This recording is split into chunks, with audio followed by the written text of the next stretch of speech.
اعوذ باللہ من الشیطان الرجیم بسم اللہ الرحمن الرحیم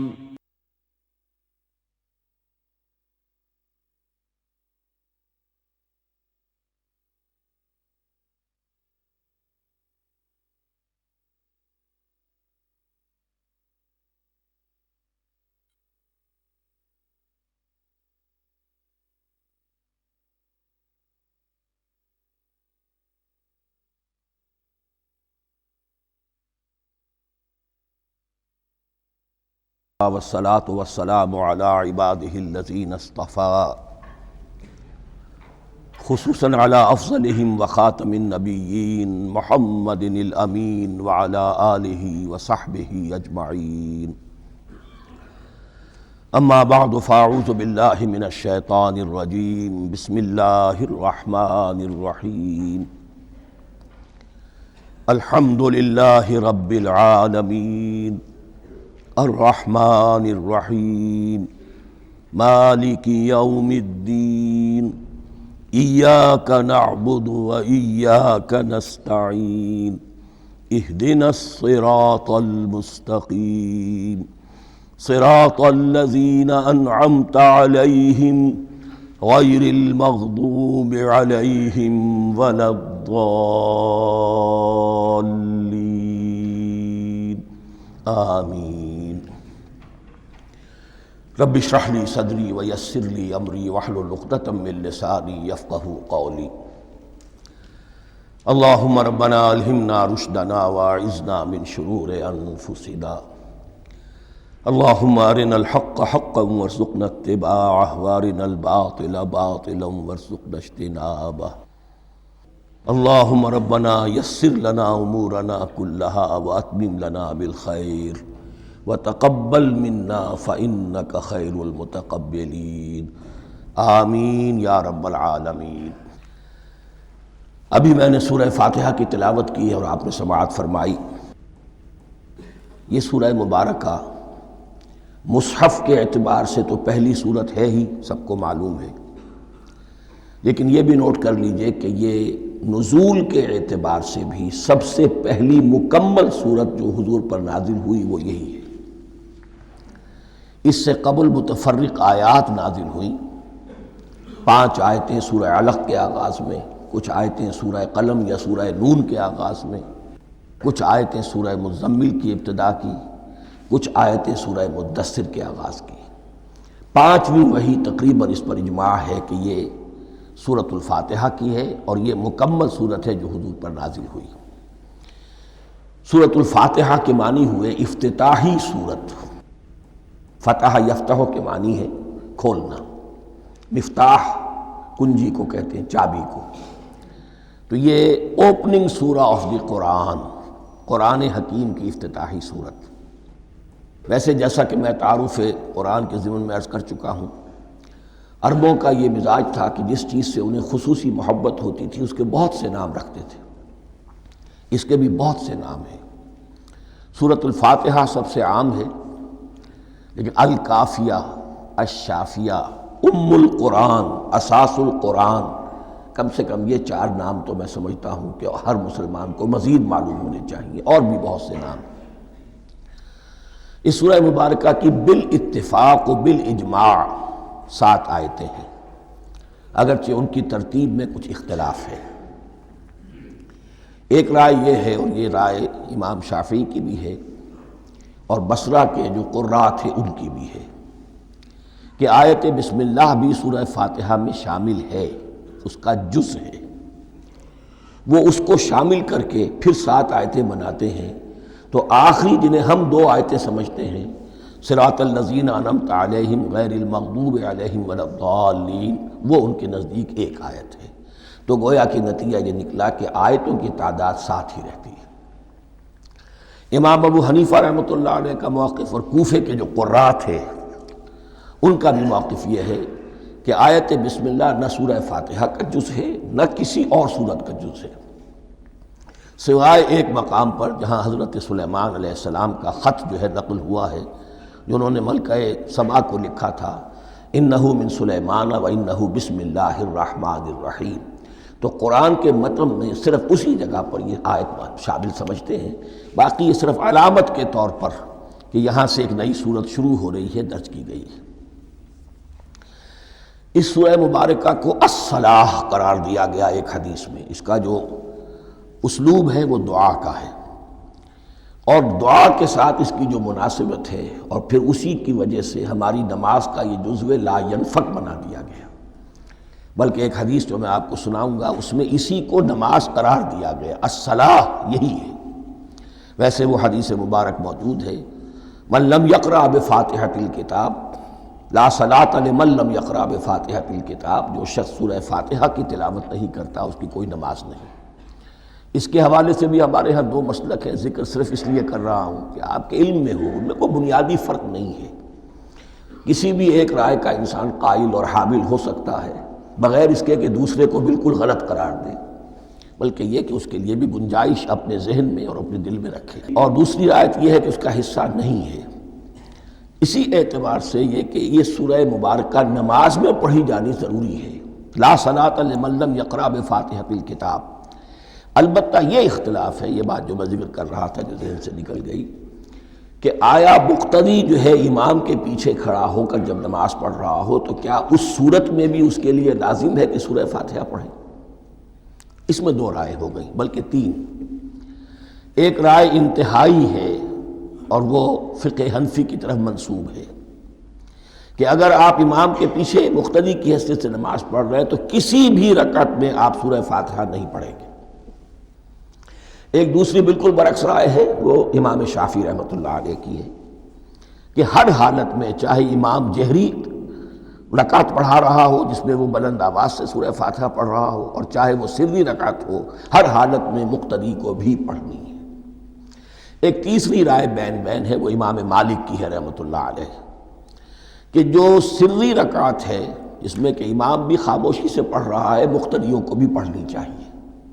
جو جہری رکعت ہے جس میں کہ امام بلند آواز سے پڑھ رہا ہے اس میں مقتدیوں کو خاموش رہ کر پوری توجہ جو ہے سننے پر صرف کر دینی چاہیے۔ اذا قرئ القرآن فاستمعوا له وانصتوا، جب قرآن پڑھا جا رہا ہو تو پوری توجہ اس کے پڑھنے پر مرکوز کر دو اور خود خاموش رہو۔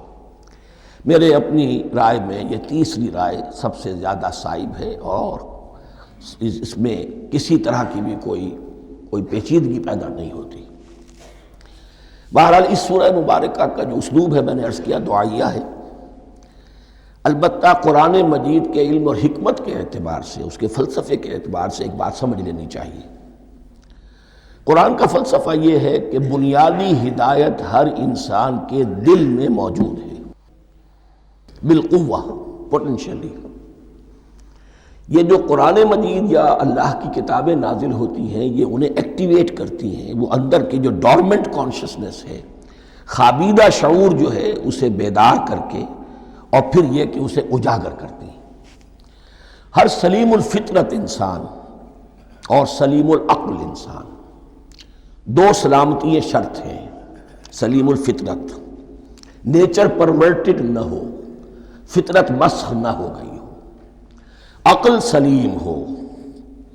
ان دونوں چیزوں کا نتیجہ یہ نکلتا ہے کہ وہ انسان از خود، بغیر کسی وحی کی رہنمائی کے، بغیر کسی نبی کی تعلیم کے سے استفادہ کیے ہوئے، از خود بھی کچھ حقائق تک پہنچ جاتا ہے۔ اور وہ حقائق کیا ہیں؟ نمبر ایک یہ کہ اس کائنات کا ایک خالق ہے اور وہ ایک ہے، اور وہ تمام صفات کمال سے متصف ہے۔ نمبر دو یہ کہ انسان کی زندگی صرف یہ زندگی نہیں ہے، بلکہ ایک اور زندگی ہے کہ جس میں اس زندگی کے اعمال کے نتائج برآمد ہوں گے۔ یہ دو باتیں، اس کی زیادہ وضاحت کے ساتھ جو ہے اس کا تذکرہ آئے گا سورہ لقمان میں، جہاں حضرت لقمان کی شخصیت کا تذکرہ ہے۔ لیکن یہاں صرف یہ بات سمجھ لیجئے کہ قرآن کا فلسفہ یہ ہے کہ ہر انسان میں، ہر فرد نوع بشر میں جو اپنی ولادت کے وقت مسلم ہوتا ہے، حضور کی حدیث ہے کل مولود یولد علی الفطرہ ابواہ یحودانہ او ینصرانہ او یمجسانہ، ہر بچہ نوع انسانی کا فطرت اسلام پر پیدا ہوتا ہے۔ وہ فطرت کے اندر وہ ہدایت ودیت ہے۔ اب اگر وہ فطرت بس نہیں ہوئی اور عقل جو ہے وہ صحیح رخ پر کام کر رہی ہے تو ان دو حقائق تک وہ انسان خود پہنچ جائے گا۔ لیکن ان دونوں حقائق تک پہنچنے کے بعد اب وہ دست بستہ دعا کرے گا کہ اے رب اب مزید ہدایت تو مجھے عطا فرما۔ ایک تو یہ کہ میں کیا کروں کیا نہ کروں، میری عقل اس میں ٹھوکر کھا سکتی ہے، میں کسی اچھی چیز کو بری سمجھ سکتا ہوں، کسی بری کو اچھی سمجھ سکتا ہوں، تو مجھے صحیح راستہ، صحیح راہ ہدایت پر چلا۔ یہ دعا ہے جو انسان کرتا ہے جبکہ وہ ایمان باللہ اور ایمان بالآخرہ تک خود پہنچ چکا ہوتا ہے، اور یہ سمجھتا ہے کہ صحیح زندگی کا رخ یہی ہے کہ جس رب کو میں نے پہچانا ہے کہ وہ اس کائنات کا خالق ہے اور مالک ہے اور رب ہے، میں اس کی بندگی کروں، اس کی اطاعت کروں، اس کا حکم مانوں، اس کے راستے پر چلوں۔ لیکن وہ راستہ کون سا ہے؟ اس کے لیے پھر دست بدعا ہوتا ہے کہ پروردگار تو میری رہنمائی فرما۔ یہ مقام ہے کہ جہاں آپ سمجھ لیجئے اپنے آپ کو بھی آج اس جگہ پر تصور کرتے ہوئے پھر اس سورہ مبارکہ کو پڑھیے کہ آپ اس مقام پر اللہ کے فضل و کرم سے پہنچ چکے ہیں کہ اللہ کو آپ نے پہچان لیا اور اس کی توحید کو جان لیا، اس کی جملہ صفات کمال سے آپ واقف ہو گئے۔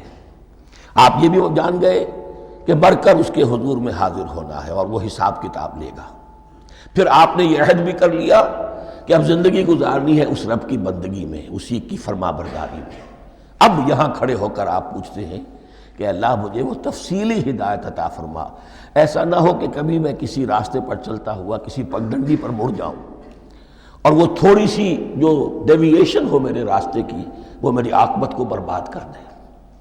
یک لحظہ غافل گشتم و صد سال راہم دور شد، اس لیے کہ ہوتا یہی ہے سیدھے راستے سے ذرا سی کوئی پگڈنڈی جو ہے تھوڑے سے اینگل پر نکلی ہے، لیکن جب چلتے جائیں گے آپ تو جتنے آگے بڑھیں گے اس پر، اس راہ صراط مستقیم سے آپ اتنے ہی زیادہ دور ہوتے چلے جائیں گے۔ یہ ہے قرآن مجید کی حکمت اور فلسفے کے اعتبار سے اس سورہ مبارکہ کا مقام۔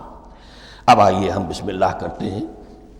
بسم اللہ الرحمن الرحیم، شروع کرتا ہوں میں اللہ کے نام سے جو رحمان اور رحیم ہے۔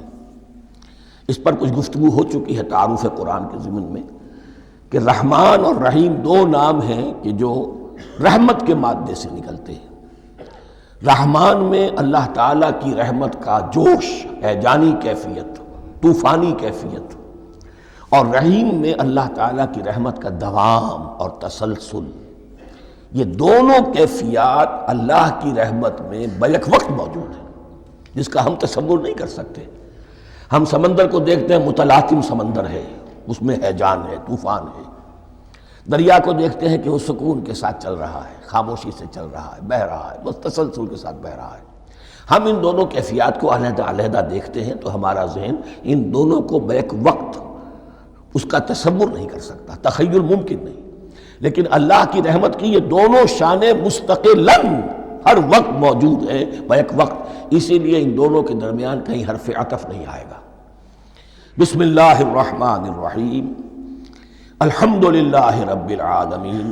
کل حمد، اور حمد کو ذہن میں رکھ لیجئے، حمد مساوی ہے تعریف جمع شکر۔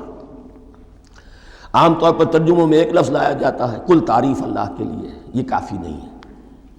تعریف آپ کسی شے کی کر سکتے ہیں جس میں کوئی حسن ہے، خوبی ہے، کسی بھی اعتبار سے، خواہ آپ کو اس کے حسن و خوبی سے کوئی فائدہ حاصل نہیں ہو رہا۔ ایک پھول ہے، بہت خوبصورت ہے، بس ٹھیک ہے، خوبصورت ہے، آپ نے کہا، تعریف کر دی۔ شکر کرتے ہیں آپ اس شے کا جس سے آپ کو کوئی فائدہ پہنچا ہو، استفادہ ہوا ہو، آپ کی کوئی ضرورت پوری ہوئی ہو، آپ کی کوئی مشکل رفع ہوئی ہو۔ اور آپ دیکھیں گے کہ حمد میں یہ شکر کا پہلو غالب ہے۔ جتنی بھی دعائیں ہیں حضور سے منقول، شکر کے مقام پر وہاں حمد آتا ہے۔ بھوک لگی ہوئی تھی، کھانا کھایا، الحمدللہ الذی اطعمنی وسقانی۔ اب یہاں دیکھیے ترجمہ تعریف نہیں، شکر ہے اس اللہ کا جس نے مجھے کھلایا اور پلایا۔ آپ بیت الخلاء سے باہر آئے، نجاستیں آپ سے دور ہو گئیں، طبیعت میں انشراح ہوا، الحمدللہ الذی اذھب عنی الاذی وعافانی۔ وہ شکر ہے اس اللہ کا جس نے اذیت بخش چیزیں مجھ سے دور کر دیں اور مجھے عافیت بخشی۔ تو یہ الحمدللہ رب العالمین، اللہ تعالیٰ کا حسن و کمال اور حسن و جمال اپنی جگہ بھی اس انتہا کا ہے کہ جتنی تعریف اس کا حق ہے ہم کر ہی نہیں سکتے، لیکن اس کے احسانات اور انعامات ہم پر اتنے ہیں کہ ہم ان کو بھی گن نہیں سکتے، لہذا ایک ہی احصاء ہم نے کر دیا الف لام کے ساتھ، الحمدللہ رب العالمین، تمام تعریفیں اور کل شکر اللہ کے لیے ہیں کہ جو تمام جہانوں کا پروردگار ہے، رب ہے، مالک ہے۔ رب میں ایک مفہوم ہوتا ہے ربوبیت کا، اور اس میں مفہوم شامل ہوتا ہے تربیت کا، ربیانی صغیرہ۔ تو مالک ہونا اور تربیت دینا، آپ جس شے کے مالک ہوں گے آپ چاہیں گے اس میں بڑھوتری ہو، اس میں اضافہ ہو، وہ نشو و نما پائے، تو یہ دونوں چیزیں آپس میں ایک دوسرے کا جڑی ہوئی ہیں، پروردگار بھی اور مالک بھی۔ عام طور پر عربی میں رب کا لفظ مالک کے لیے آتا ہے، رب البیت، رب الدار، رب المال، تو مالک وہاں پر ظاہر بات ہے کہ اس سے مراد کیا ہے، مال والا، گھر والا، گھر کا مالک۔ تو کل شکر اور کل تعریف اس اللہ کے لیے ہے جو تمام جہانوں کا مالک بھی ہے اور پروردگار بھی ہے۔ الرحمن الرحیم، رحمان ہے اور رحیم ہے، اب دوبارہ اس کی میں وضاحت نہیں کروں گا۔ مالک یوم الدین، یوم دین کا مختار مطلق ہے۔ دین عربی زبان میں کہتے ہیں بدلے کو، دناہم کما دانو، کما تدینو تو دانو، یہ کہاوت ہے، جیسے اردو میں ہم کہتے ہیں جیسا کرو گے ویسا بھرو گے، کما تدینو تو دانو، تو یہ ہے بدلہ، اس کا بنیادی مفہوم جو ہے وہ بدلہ ہے۔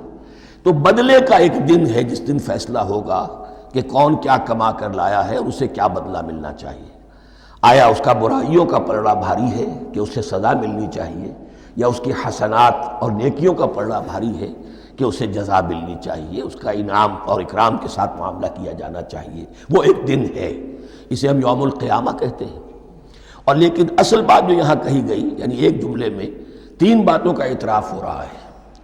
بعث بعد الموت، ایک دن آئے گا کہ ہم مرنے کے بعد تمام انسان اٹھا لیے جائیں گے، پھر حساب و کتاب، پھر اللہ کے ہاں حاضری ہوگی اور حساب کتاب ہوگا، اور تیسرے یہ کہ اس حساب کتاب کے دن کا مختار مطلق اللہ ہے، یعنی کسی اور کو اپنے ذہن میں سہارا بنا کر آپ زندگی گزاریں کہ وہ مجھے چھڑا لے گا، یا وہ ہستی جو ہے اتنی زوردار ہے کہ وہ مجھے بچا لے گی، اس سے اپنے دل کو، اپنے ذہن کو بالکل پاک کر لیجئے۔ مالک یوم الدین، ایک دوسری جگہ پر قرآن میں آیا ہے، اس روز کوئی پکارنے والا پکارے گا، لمن الملک اليوم للہ الواحد القہار، آج کے دن کس کا اختیار مطلق ہے؟ اور پھر کہا جائے گا اللہ کے لیے، الواحد قہار، جو پوری طرح چھایا ہوا ہے، مستولی ہے۔ تو مالک یوم الدین، جو جزا و سزا کے دن کا مالک ہے۔ اب یہاں سے کلام ایک رخ بدل رہا ہے، ابھی تک تو یہ غائبانہ انداز میں کلام ہو رہا ہے، اللہ سے خطاب نہیں آیا اس میں ابھی۔ الحمدللہ رب العالمین الرحمن الرحیم مالک یوم الدین، اب خطاب ہے، ایاک نعبد و ایاک نستعین، ہم صرف تیری ہی بندگی کرتے ہیں اور کریں گے، اور ہم صرف تجھ ہی سے مدد مانگتے ہیں اور مانگیں گے۔ یہ ترجمہ میں کیوں کر رہا ہوں کہ یہ فعل مضارع ہے، عربی زبان میں فعل مضارع حال اور مستقبل دونوں کو کور کرتا ہے۔ ایاک کا جو ہے مفعول فاعلی جو ہے، مفعول جو ہے اس میں ضمیر مفعولی، اسے پہلے لا کر حشر کا مضمون پیدا ہو گیا۔ ہم تیری بندگی کرتے ہیں نہیں، ہم تیری ہی بندگی کرتے ہیں اور کریں گے۔ حال میں ترجمہ کیجئے تو یہ اظہار حال ہے، اور مستقبل میں ترجمہ کیجئے تو یہ ایک عہد ہے، قول و قرار ہے، بہت بڑا معاہدہ ہے۔ وَإِيَّاكَ نَسْتَعِينُ، اور صرف تجھ ہی سے مدد مانگتے ہیں اور مانگیں گے۔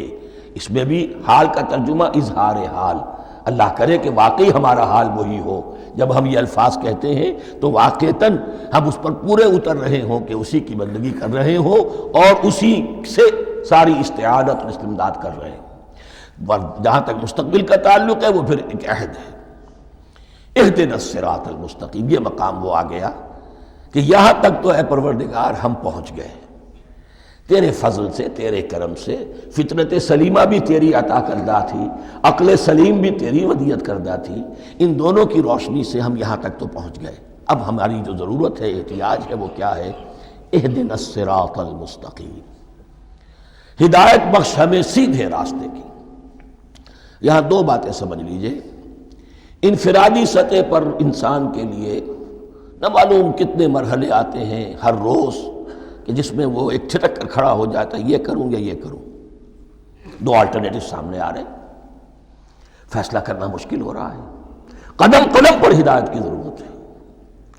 اور اجتماعی طور پر نوع انسانی تین بڑے بڑے تمدنی مسائل میں واقعہ یہ ہے کہ تسلیم کر لیا جانا چاہیے کہ عقل انسانی اس کو راستہ نہیں دکھا سکتی۔ عام معاشرتی سطح پر مرد اور عورت کے درمیان حقوق اور اختیارات کا کیا توازن ہو، ناممکن ہے، انسان طے نہیں کر سکتا۔ انسان یا مرد ہے یا عورت ہے، عورت سوچے گی اپنے جذبات کا، اپنے خیالات کا لحاظ رکھے گی، مرد کے جذبات و احساسات کا اس کا کوئی تصور ہی ممکن نہیں۔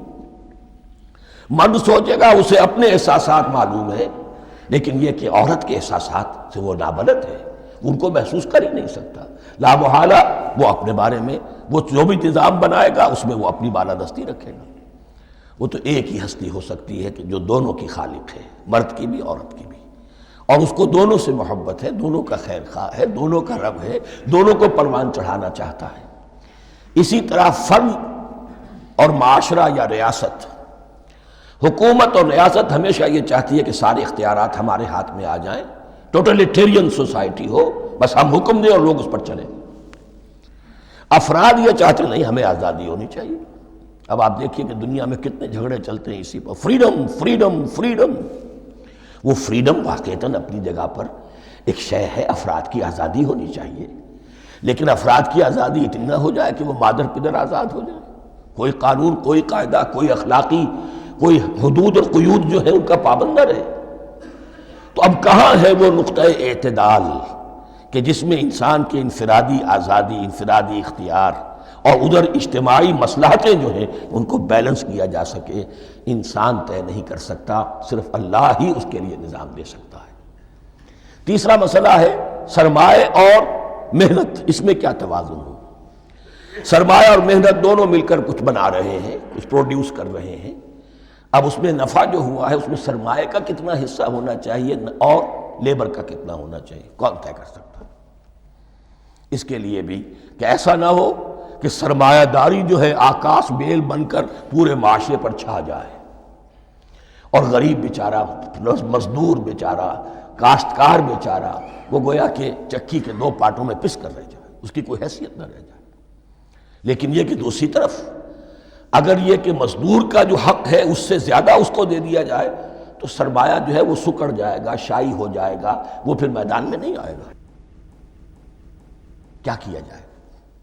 کون سا نقطہ عدل و اعتدال ہے؟ یہ تین مسائل ایسے ہیں، اہدنا الصراط المستقیم۔ تو یوں سمجھیے کہ ایک جو بنیادی ہدایت تھی، ایک اللہ کو پہچان لینا، یہ جان لینا کہ کل حسن و جمال اور تمام انعام و اکرام کا منبع اس کی ذات ہے، وہ رحمان ہے اور رحیم ہے، اور یہ جان لینا کہ مرنے کے بعد جی اٹھنا ہے، حساب کتاب ہے، فیصلہ ہوگا جزا و سزا کا، اور مختار مطلق اس دن کا اللہ ہے۔ پھر یہ عہد کر لینا ایاک نعبد و ایاک نستعین۔ اس کے بعد دعا، پروردگار ہمیں ہدایت پر قائم رکھ، ہماری ہدایت میں اضافہ فرما۔ اس ہدایت کے لفظ کو سمجھ لیجئے، بنیادی ہدایت، تفصیلی ہدایت، قدم قدم پر ہدایت، ہدایت پر ہدایت۔ والذین اہتدوا زادہم ہدی، جو لوگ ہدایت کے راستے پر آتے ہیں اللہ ان کی ہدایت میں اضافہ کرتا ہے۔ تو یہ قدم قدم پر ہمیں ہدایت کی ضرورت ہے اور مرحلہ وار ضرورت ہے۔ ہدایت اس کو بھی کہتے ہیں کہ کسی نے آپ سے کوئی پتہ پوچھا، آپ نے کہا ادھر جانا، پھر دوسری گلی میں مڑنا، پھر جانا دو تین لائٹیں چلے جانا، پھر مڑنا، وغیرہ وغیرہ، یہ بھی ہدایت ہے۔ نظری طور پر آپ نے بتایا ہے۔ ایک ہدایت یہ ہوئی کہ بھائی میں چلتا ہوں آپ کے ساتھ، میں آپ کو وہاں تک پہنچا دوں گا تاکہ آپ کو دقت نہ ہو، آپ نے منزل تک پہنچا دیا۔ ان دونوں کے درمیان، یہ تو میں نے ایک فرد کی مثال دی ہے، اللہ اور بندے کے درمیان نہ معلوم کتنے مراحل ہیں ہدایت کے۔ تو کسی وقت بھی انسان اپنے آپ کو ہدایت خداوندی سے مستغنا نہیں سمجھ سکتا، اور نہیں تو پروردگار جو ہدایت دی ہے اس پر ہدایت پر قائم رکھ۔ کیا پتہ شیطان کا کوئی حملہ کیا پتہ ہمارے نفس کی کوئی شرارت کسی ایسے رخ پر ہمیں ڈال دے کہ اب تک کی ساری کمائی بھی ضائع ہو جائے۔ لہذا یہ نہ سمجھیے کہ جب یہ ساری چیزیں ان کو معلوم تھیں، وہ ان چیزوں کا تو اقرار کر رہے تو اب ہدایت کون سی مانگ رہے ہیں؟ تو ہدایت کا تو بڑا میدان کھلا ہوا ہے، اور اس ہدایت کی وہ جو میں نے آخری شکل آپ کو بتائی ہے کہ منزل مقصود تک پہنچا دے، یہ ہدایت بھی قرآن مجید میں اس معنی میں بھی لفظ آیا ہے کہ اہل جنت جب جنت میں داخل ہوں گے تو جو ترانہ حمد ان کی زبان پر اس وقت ہوگا وہ کیا ہے؟ الحمدللہ الذی ہدانا لہذا وما کننا لنہتدی لولا ان ہدانا اللہ۔ کل شکر اللہ کا جس نے ہمیں یہاں تک پہنچا دیا، ہدایت دی یہاں تک پہنچا دیا، اور ہم ہرگز نہ پہنچ پاتے، ہم ہرگز ہدایت یافتہ نہ ہو سکتے اگر اللہ ہی ہمیں ہدایت نہ دیتا۔ اہدنا الصراط المستقیم، سیدھا راستہ، صراط الذین انعمت علیہم، اب اس کی مزید وضاحت ہے، راستہ اس کا ان لوگوں کا جن پر تیرا انعام ہوا۔ یہ کون لوگ ہیں؟ اس کی وضاحت آپ کو ملے گی سورہ نساء میں، من یطع اللہ والرسول فاولئک مع الذین انعم اللہ علیہم من النبیین والصدیقین والشہداء والصالحین۔ چار طبقات ہیں منعم علیہم جن پر اللہ کا انعام ہوا ہے۔ چوٹی پر انبیاء کرام، اس کے بعد صدیقین کرام، اس کے بعد شہداء عظام، اس کے بعد عام صالح مسلمان، صالح ہو۔ یہ بیس لائن ہے، اس سے اوپر کا درجہ شہداء کا ہے، اس سے اوپر کا درجہ صدیقین کا ہے، اور پھر اس سے اوپر کا درجہ انبیاء کا ہے۔ انبیاء میں سے پھر وہ بھی ہوتے ہیں کہ جو اولو العزم میں من الرسل ہیں، لیکن یہ چار طبقات ہیں، ان کے راستے پر ہمیں چلا۔ غیر المغضوب علیہم ولا الضالین، جو مغضوب علیہم نہیں ہوئے، جن پر تیرا غضب نہیں ہوا، اور غضب ہوتا ہے ان پر کہ جو ہدایت کے واضح ہونے کے بعد ہدایت کو ترک کر دیں، وہ ہے مغضوب علیہم۔ جنہیں ہدایت مل گئی ہو، ہدایت کو پہچان لیا ہو، پھر اپنی شرارت نفس کی وجہ سے، اپنی نفسانیت کی وجہ سے، اپنے تکبر کی وجہ سے، اپنے حسد کی وجہ سے وہ اس حق کو رد کر دیں، اس کو ترک کر دیں، ان پر اللہ کا غضب آتا ہے۔ اور اس میں اس کی بہت بڑی مثال تاریخ کے اعتبار سے یہودی ہے۔ اللہ نے انہیں ہدایت دی، کتابیں عطا کی، تورات، انجیل، زبور، سینکڑوں نبی ان میں مبعوث کیے، 1400 برس تک نبوت کا تار ٹوٹا ہی نہیں، مسلسل۔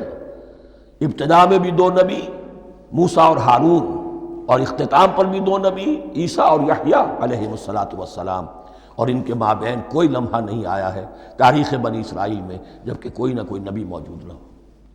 لیکن انہوں نے اپنی شرارت نفس کی وجہ سے ہدایت تورات سے بھی منہ موڑا، اور پھر سب سے بڑی بات یہ کہ ہدایت محمدی سے، ہدایت قرآنی سے بھی صلی اللہ علیہ وسلم منہ موڑا، وہ ہے مغضوب علیہم ولا الضالین، اور نہ ہی گمراہ ہوئے۔ یہ لفظ جو آتا ہے عربی زبان میں گمراہ کا بھی ہے اور تلاش حق میں بھٹکنے والے کا بھی ہے۔ ایک وہ شخص ہے جس پر حق ابھی واضح نہیں ہوا، وہ تلاش میں ہے، اس کے لیے بھی ضال کا لفظ آئے گا۔ اسی طرح کوئی شخص کسی کے عشق اور محبت میں ایسا ہو جائے، دیوانہ ہو جائے، اس کو بھی ضال کہتے ہیں، یعنی اس کے اوپر جذبات کا اتنا غلبہ ہو گیا ہے کسی کی محبت اور عشق کی بنا پر۔ تو حضور کے لیے یہ لفظ آیا ہے وَوَجَدَكَ ضَالًّا فَهَدَىٰ، اور یہ تو سورۃ الضحیٰ ہے، اکثر بیشتر لوگوں کو یاد ہوگی۔ تو یہ جو ضال کا لفظ ہے اس میں سمجھ لیجئے ضروری نہیں ہے کہ وہ گمراہ ہو، بلکہ وہ بھی کہ جو ابھی راہ ہدایت کی طلب میں اس کے حصول کے لیے اس کی تلاش میں کوشاں ہیں، اور وہ بھی کہ جو کسی مغالطے کی وجہ سے حق سے منحرف ہو جائے۔ یہ بھی جان لیجئے کہ ایک ہے بدنیتی، تکبر، حسد، حق کو جان کر پہچان کر رد کر دینا یا چھوڑ دینا یا ترک کر دینا، ایک ہے کسی غلطی میں، کسی جذبات کے اندر آ کر، کسی غلو کے اندر مبتلا ہو کر اور حق سے منحرف ہو جانا۔ اس کی جو سب سے بڑی مثال ہے وہ نصارہ ہے، عیسائی ہے۔ حضرت مسیح کو انہوں نے مانا لیکن غلو کیا، یہ لفظ آئے گا آگے، لا تغلو فی دینکم، اپنے دین میں غلو نہ کرو۔ جیسے ہمارے ہاں بھی بعض لوگ ہیں جو حضور صلی اللہ علیہ وسلم کی تعریف میں، حضور صلی اللہ علیہ وسلم کے ساتھ اپنی محبت کے اظہار میں غلو کر جاتے ہیں۔ یہ انتہا درجے کو ہو گیا تھا حضرت مسیح علیہ السلام کے ماننے والوں میں، اور اس کی بنا پر انہوں نے تثلیث کا عقیدہ ایجاد کر لیا اور حضرت مسیح علیہ السلام کو اللہ کا بیٹا بنا دیا۔ تو اس کی سب سے بڑی مثال ضالین کی اس اعتبار سے کہ ہدایت پانے کے بعد کسی بدنیتی سے نہیں بلکہ کسی اچھے جذبے میں غلو کی وجہ سے رسول سے محبت کرنا تو اچھا جذبہ ہے، لیکن یہ محبت بھی ایک حد میں رہنی چاہیے۔ غلو کرے گی تو ظاہر بات ہے کہ اس کے بعد وہ گمراہی کی طرف لے جائے گی۔ تو یہ ہے اس سورہ مبارکہ کا ترجمہ، اور اس کے بعد آخر میں آمین کہنا یہ مسنون بھی ہے، کہنا چاہیے۔ البتہ اختلاف یہاں بھی صرف اتنا ہے کہ نماز میں جب آپ امام کے ساتھ ہیں، وہ اگر جہری قرات کر رہا ہے تو آیا اس کے بعد آپ کو بھی بالجہر کہنا ہے آمین یا نہیں کہنا، یہ اختلاف ہے، ان میں کوئی فرق واقع نہیں ہوتا۔ یہ چیز متفق علیہ کہ کہنا ہے آمین، بلکہ یہ آمین تو یہودیوں میں ہے، یہ آمین جو ہے یہ عیسائیوں میں بھی ہے، ان کی بھی جو پریئر لارڈس پریئر ہے اس کے بعد آمین، وہ آمین کہتے ہیں، وہ فرق وہ لفظ ایک ہی ہے، اس لیے کہ عبرانی زبان اور عربی زبان یا تو ہم یہ کہہ سکتے ہیں کہ دونوں بہنیں ہیں، کوئی ایک مشترک زبان تھی ان کی ماں جس کی یہ دو بیٹیاں ہیں، اور یا یہ کہنا پڑے گا کہ عربی زبان کی ماں جو ہے وہ عبرانی زبان ہے۔ بہرحال بڑا قریبی رشتہ عربی کا اور عبرانی کا ہے، اس اعتبار سے وہ آمین۔ اب آپ کو معلوم ہے ہم السلام علیکم وہ کہتے ہیں، وہ سلام کہتے ہیں، فرق کیا ہے؟ وہ تو تلفظ کا فرق ہے۔ اسی طریقے سے اور بہت سے الفاظ ہیں، میں بعد میں بتا۔ اب میں اس سورہ مبارکہ کے بارے میں خاص حدیث آپ کو سنانا چاہتا ہوں، اور اسی سے در حقیقت جو امام ابو حنیفہ کا موقف ہے رحمۃ اللہ علیہ، اس کی حقانیت مزید مبرہن ہو جائے گی۔ یعنی کیا کہ آیت بسم اللہ سورہ فاتحہ کا جز نہیں ہے، سورہ فاتحہ الحمدللہ رب العالمین سے شروع ہوتی ہے۔ وہ میں آپ کو بتانا بھول گیا کہ جن کے نزدیک یہ سورت کا جز ہے وہ پھر جہری قرات میں بسم اللہ الرحمن بھی بلند آواز سے کہیں گے، اور جن کے نزدیک یہ سورہ فاتحہ کا جز نہیں ہے وہ نہیں کہیں گے، وہ الحمدللہ رب العالمین سے قرات کریں گے۔ تو کوئی فرق نہیں ہے بنیادی۔ یہ حدیث جو ہے یہ مسلم شریف میں ہے اور حدیث قدسی ہے، اس کے راوی حضرت ابو ہریرہ ہیں رضی اللہ تعالیٰ عنہ، اور اس حدیث نے اس سورت کے مضامین کا نہایت عمدہ تجزیہ کر دیا ہے۔ حدیث کے الفاظ سن لیجئے، قسمت الصلاۃ بینی و بین عبدی نصفین۔ اللہ تعالیٰ فرما رہے ہیں، حدیث قدسی ہے، میں نے نماز کو، صلاۃ کو اپنے اور اپنے بندے کے درمیان آدھا آدھا تقسیم کر لیا، فنصفها لی ونصفها لعبدی، اس کا نصف جو ہے وہ میرے لیے ہے اور نصف جو ہے وہ میرے بندے کے لیے ہے، وَلِعَبْدِي مَا سَأَلَ، اور جو میرے بندے نے مانگا میں اسے دوں گا، میرا وعدہ ہے یا میں نے اسے دیا۔ اس کے بعد اس کی تفصیل آتی ہے، اذا قال العبد، جب بندہ کہتا ہے الحمدللہ رب العالمین، قال اللہ حمدنی عبدی، جب بندہ کہتا ہے الحمدللہ رب العالمین، اللہ فرماتا ہے میرے بندے نے میری حمد کی۔ وَإِذَا قَالَ الرَّحْمَنِ الرَّحِيمِ قَالَ اللَّهُ اثْنَى عَلَيَّ عَبْدِي، جب بندہ کہتا ہے الرحمن الرحیم، اللہ فرماتا ہے میرے بندے نے میری ثنا کی۔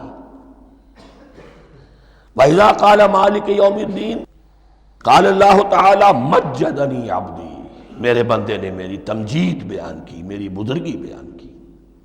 اب یہ تین آیتیں ہو گئیں، تینوں میں اللہ کی حمد ہے، ثنا ہے، تمجید ہے، یہ تین آیتیں خالص اللہ کے لیے ہو گئیں۔ اب چوتھی آیت آئی، ایاک نعبد و ایاک نستعین، اس کے بارے میں جب بندہ کہتا ہے اذا قال العبد ایاک نعبد و ایاک نستعین، قال اللہ تعالی ھذا ما بینی و بین عبدی ولعبدی ما سأل، یہ میرے اور میرے بندے کے درمیان ہے۔ یہ تو یوں سمجھیے کہ یہ گرہ لگ گئی ہے میرے اور میرے بندے کے مابین، اس نے مجھ سے قول و قرار کیا ہے، اس نے میری بندگی کا اعتراف کیا ہے، اس نے تسلیم کیا ہے کہ میری ہی بندگی کرتا ہے اور کرے گا، اور مجھ سے مدد چاہیے ہے۔ ھذا ما بینی و بین عبدی، یہ معاہدہ ہے، معاہدہ دو فریقوں کے مابین ہوتا، یہ میرے اور میرے بندے کے مابین ہے۔ وَلِعَبْدِي مَا سَأَلَ، اور میں نے اپنے بندے کو دیا جو اس نے مانگا، وہ میری مدد چاہتا ہے، میری مدد اس کے شامل حال رہے گی۔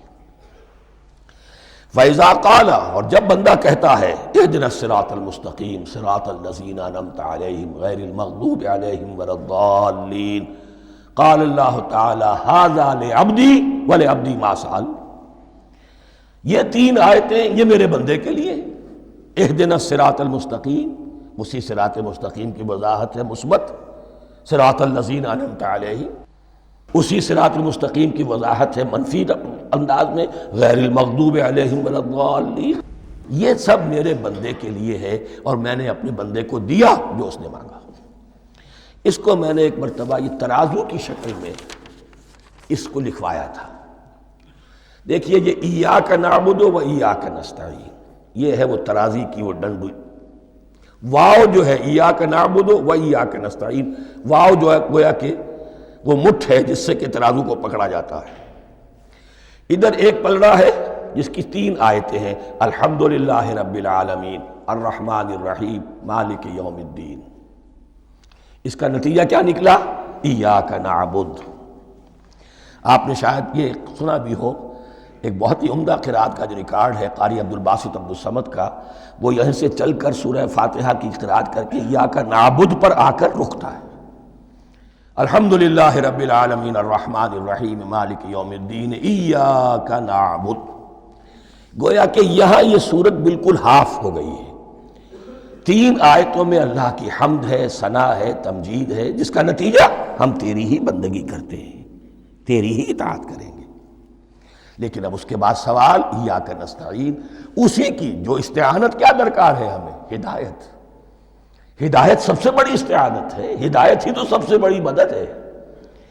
اهدنا الصراط المستقیم صراط الذین انعمت علیہم غیر المغضوب علیہم ولا الضالین، یہ ایاک نستعین کے حق کے ساتھ یہ تین آیتیں آ گئیں، اهدنا الصراط المستقیم صراط الذین انعمت علیہم غیر المغضوب علیہم ولا الضالین، قسمت الصلاة بینی و بین عبدی نصفین فنصفها لی ونصفها لعبدی ولعبدی ما سأل۔ اللہ تعالیٰ اس سورہ فاتحہ کا جو اصل مفہوم ہے وہ بھی ہمارے ذہنوں پر، ہمارے شعور کی سطح پر اسے اجاگر کیے رکھے، ہمیں توفیق دے کہ جب بھی پڑھیں، جب بھی سنیں تو وہ کیفیت اگر ہو جائے، اس لیے کہ ایک حدیث ہے کہ الصلاۃ معراج المومنین، نماز تو اہل ایمان کے حق میں معراج کے درجے میں ہے۔ اس حوالے سے ہم یہ سمجھ سکتے ہیں کہ کوئی وقت ایسا آ سکتا ہے کہ انسان کو واقعتاً، روح انسانی واقعتاً اللہ کے یہ جواب سنے، انہونی بات نہیں ہے۔ ہوتا ہے خطاب آخر، اٹھتا ہے حجاب آخر، کرتے ہیں خطاب آخر، یہ تو ہوتا ہے۔ مخاطبہ الہی، یہ تو میں نے عرض کیا کہ ثابت ہے، مخاطبہ، محادث اور تحدیث اللہ بندوں سے کلام کرتا ہے۔ اب آئیے بسم اللہ الرحمن الرحیم، اب یہ سورہ بقرہ شروع ہو رہی ہے۔ سورۃ البقرہ جو 286 آیات پر مشتمل ہے، تقریباً 2.5 پاروں پر پھیلی ہوئی ہے۔ ہر شخص جانتا ہے کہ یہ قرآن حکیم کی حجم کے اعتبار سے سب سے بڑی سورت ہے، لیکن یہ معاملہ صرف حجم کا نہیں ہے۔ نبی اکرم صلی اللہ علیہ وسلم نے اسے سنام القرآن قرار دیا ہے۔ آپ نے فرمایا لکل شیء سنام، ہر چیز کی ایک چوٹی ہوتی ہے، جیسے اونٹ کا کوہان ہوتا ہے۔ وسنام القرآن البقرہ، سنام القرآن، قرآن کی چوٹی جو ہے وہ سورۃ البقرہ ہے۔ یہ نوٹ کر لیجئے جو میں نے کل آپ کو جو مختلف مکی اور مدنی صورتوں کے گروپوں کے بارے میں بتایا تھا کہ یہاں سے اب پہلی منزل بھی شروع ہو رہی ہے اور پہلا گروپ بھی شروع ہو رہا ہے، اور اس کے ساتھ جو اگلی صورت آئے گی وہ اس کا جوڑا ہے، سورہ آل عمران، جس کی سب سے نمایاں علامت یہ نوٹ کیجئے، یہ بھی الف لام میم سے شروع ہوئی، اگلی بھی الف لام میم سے شروع ہوگی۔ اس کے بعد 2 صورتیں مدنی اور ہیں، لیکن ان دونوں میں نہ حروف مقطعات ہے، نہ کوئی اور تمہیدی کلام ہے، براہ راست خطاب سورہ نساء میں یا ایھا الناس اور سورہ مائدہ میں یا ایھا الذین آمنوا، کوئی تمہیدی بات نہیں، کوئی حروف مقطعات نہیں، براہ راست خطاب۔ وہ ایک جوڑا ہے سورہ نساء اور سورہ مائدہ، اور یہ ایک جوڑا ہے سورہ بقرہ اور سورہ آل عمران۔ سورہ بقرہ اور سورہ آل عمران کو نبی اکرم صلی اللہ علیہ وسلم نے الزہراوین بھی قرار دیا ہے۔ زہرا کہتے ہیں بڑی روشن چیز کو۔ یہ حضرت فاطمہ رضی اللہ تعالی عنہ کے نام کے ساتھ آتا ہے، فاطمۃ الزہراء۔ تو زہرا بہت روشن، دمکتی ہوئی شے۔ الزہراوین، یہ دو نہایت دمکتی ہوئی صورتیں ہیں جو قیامت کے دن دو بدلیوں کی شکل میں ظاہر ہوں گی، حضور نے فرمایا، اور جو لوگ ان صورتوں سے محبت کرتے تھے ان پر سایہ کریں گی۔ اللہم ربنا اجعلنا منہم، ہمیں اللہ تعالیٰ ان میں شامل فرما دے۔ اس سورہ مبارکہ کو دو حصوں میں تقسیم سمجھیے۔ ویسے تو یہ کہ رکوع آئیں گے، پارے بھی بدلیں گے اس میں، لیکن حصے دو ہیں۔ پہلے حصے میں اصل روئے سخن سابقہ امت مسلمہ سے ہے، یہود سے، بنی اسرائیل سے۔ دوسرے حصے میں اصل خطاب موجودہ امت مسلمہ سے ہے، امت محمد سے صلی اللہ علیہ وسلم۔ پہلے حصے میں 18 رکوع ہیں لیکن آیات 152 ہیں۔ دوسرے حصے میں 22 رکوع ہیں لیکن آیات 134 ہیں۔ گویا کہ اس سے آپ کو توازن نظر آئے گا کہ اگرچہ ادھر رکوع کی تعداد کم ہے 18 لیکن آیات کی تعداد زیادہ ہے 152۔ دوسرے حصے میں رکوعوں کی تعداد زیادہ ہے 22 لیکن آیات کی تعداد 134۔ اسی لیے اس کا ایک نام میں نے تجویز کیا ہے، وہ اس لیے تاکہ کچھ حقائق آپ کے ذہنوں میں ان ناموں کے حوالے سے بھی انشاءاللہ محفوظ ہو جائیں گے۔ سورۃ الامتین، دو امتوں کی صورت، اس لیے کہ تقریباً نصف اس کی ساری بحث جو ہے، مرکزی بحث، وہ سابقہ امت مسلمہ بنی اسرائیل، اور دوسرا نصف اس میں سارا خطاب وہ ہے موجودہ امت مسلمہ یعنی امت محمد صلی اللہ علیہ وسلم۔ اس کا جو پہلے 18 رکوع ہے یا پہلا حصہ ہے، اس کے اندر ڈویژن فردر ہوگی ورٹیکل، عمودی۔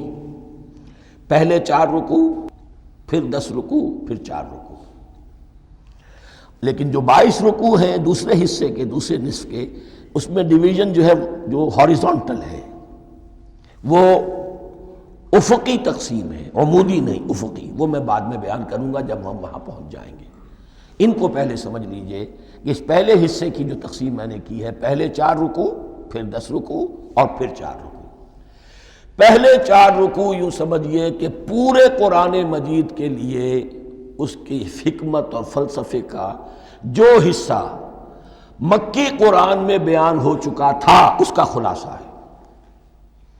جب یہ صورت نازل ہو رہی ہے تو یہ تو مدینہ میں حضور تشریف لا چکے ہیں، 12-13 سال جو ہیں گزر چکے ہیں، اور ان 12-13 سالوں کے دوران 2/3 قرآن نازل ہو چکا ہے۔ اس میں جو بھی حکمت، فلسفہ اور بنیادی دعوت، یہ جو چیزیں مکی قرآن میں بیان ہوئیں، ان کا خلاصہ نچوڑ نکال کر یہاں 4 رکوعوں میں رکھ دیا گیا۔ اگرچہ ان میں بھی جب گہرائی میں آپ دیکھیں گے تو روح سخن جو ہے وہ بنی اسرائیل کی طرف ہے، وہ میں بعد میں عرض کروں گا، لیکن اضافی طور پر یہ سمجھ لیجئے کہ پورے مکی قرآن کے حکمت اور پیغام کا خلاصہ ان 4 رکوعوں میں۔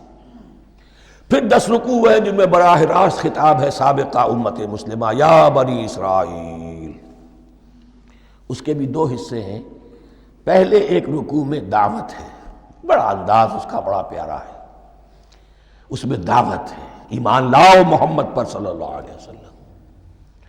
اور اس کے بعد 9 رکوع ہیں ملامت کے، ملامت، تنقید، تم نے یہ کیا اور یہ کیا اور یہ کیا، ہم نے یہ احسان کیے، یہ احسان کیے، یہ احسان کیے، تم نے یہ ناشکری کی، یہ ناشکری کی، یہ ناشکری کی۔ اور اس سب کا نتیجہ آخری 4 رکوعوں میں ہے کہ اب تمہیں اس منصب سے معزول کیا جا رہا ہے جس پر تم 2000 برس تک فائز رہے ہو، اور تمہیں ہٹا کر اب ایک نئی امت محمد کی شکل میں جو وجود میں آ چکی ہے صلی اللہ علیہ وسلم، اسے اس پر فائز کیا جا رہا ہے۔ اور اس کی علامت کے طور پر اسے میں کہا کرتا ہوں کورونیشن، تاج پوشی۔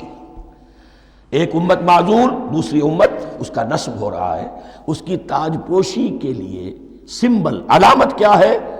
قبلہ تحویل۔ وہ قبلہ یروشلم سابقہ امت کا قبلہ اب ادھر رخ نہیں ہوگا، اب اہل توحید کا قبلہ یہ مکے کی طرف ہوگا، بیت اللہ کی طرف ہوگا۔ تو تحویل قبلہ کا مضمون ہے جو ان 4 رکوعوں میں آتا ہے۔ تو یہ میں نے تھوڑی سی تمہید جو ہے آپ کے سامنے رکھ دی ہے۔ اب بسم اللہ کیجئے۔ بسم اللہ الرحمن الرحیم۔ الف لام میم۔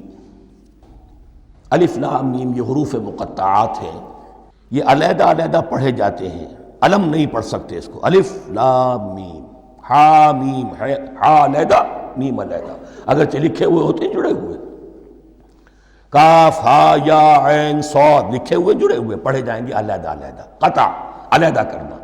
تو حروف مقطعات ان کے بارے میں ایک بات تو جو ہے اجماعی ہے، سب کے نزدیک مسلم ہے، ان کا کوئی حتمی مفہوم اور ان کے حتمی معنی کسی کو معلوم نہیں سوائے اللہ اور اس کے رسول کے۔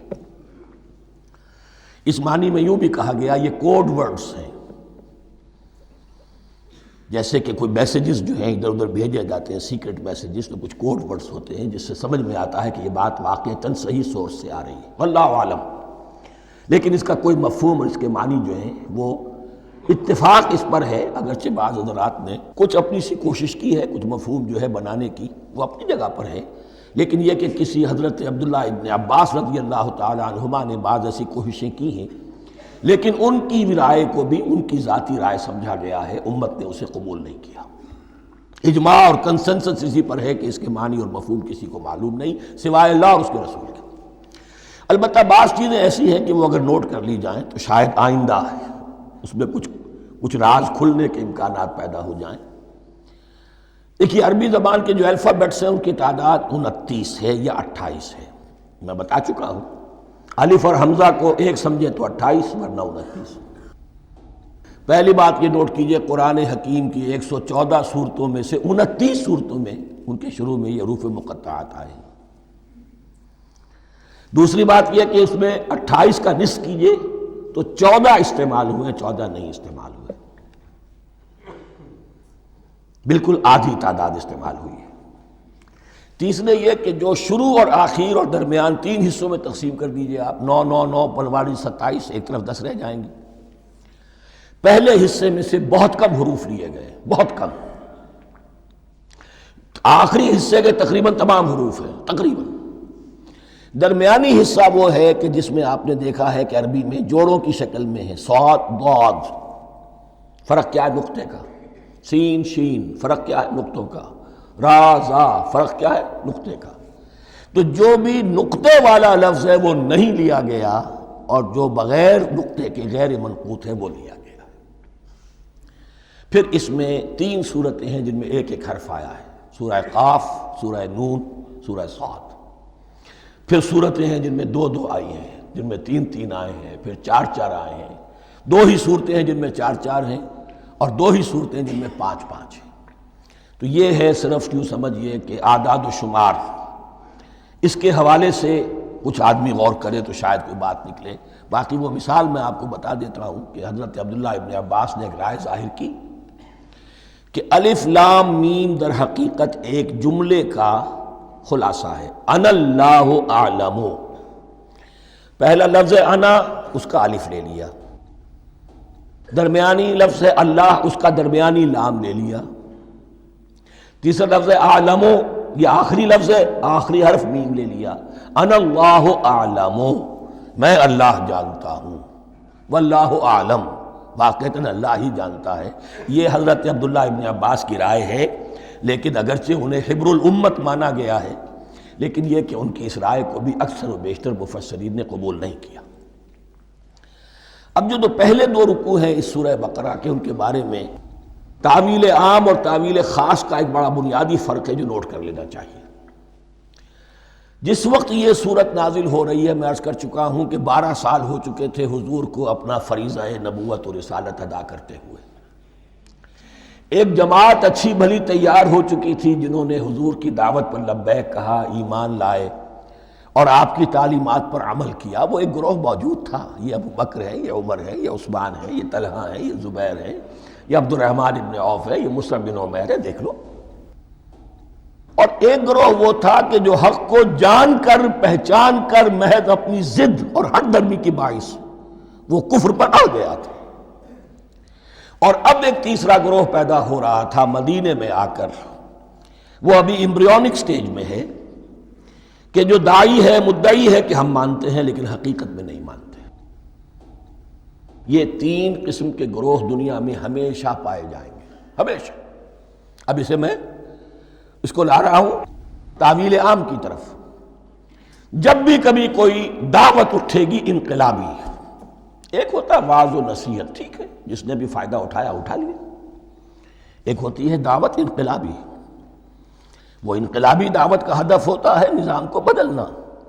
نظام بدلتا ہے تو ظاہر بات ہے کہ جو لوگ اس نظام میں جن کے ویسٹڈ انٹرسٹ ہیں اور جن کو پریولیجز حاصل ہیں، جن کے مفادات ہیں، وہ تو لازماً اپنے نظام کا تحفظ کریں گے۔ ٹکراؤ ہوگا، تصادم ہوگا، تصادم میں جانی نقصان بھی ہوگا، مالی نقصان بھی ہوگا۔ یہ گویا کہ کسی انقلابی دعوت کے لوازم ہیں۔ اگر یہ شے نہ ہو تو دعوت انقلابی ہے ہی نہیں۔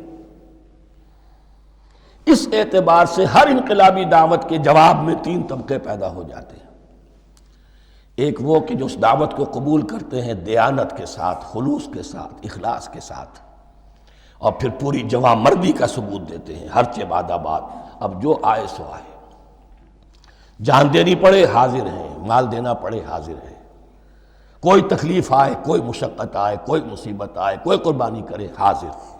جب پکارا گیا واپس نہیں پھیرا کوئی فرمان جنوں کا، اور تنہا نہیں لوٹی کبھی آواز جرس کی۔ خیریت جاں راحت تن صحت داماں، سب بھول گئیں مصلحتیں اہل ہوس کی۔ ایک وہ لوگ ہوتے ہیں، ایک وہ لوگ ہوتے ہیں کہ جو اڑ جاتے ہیں ضد پر، ہٹ درمی پر، ماننے کے باوجود، جاننے کے باوجود کہ بات تو ٹھیک ہے جو کہہ رہے ہیں، کیسے مان لیں؟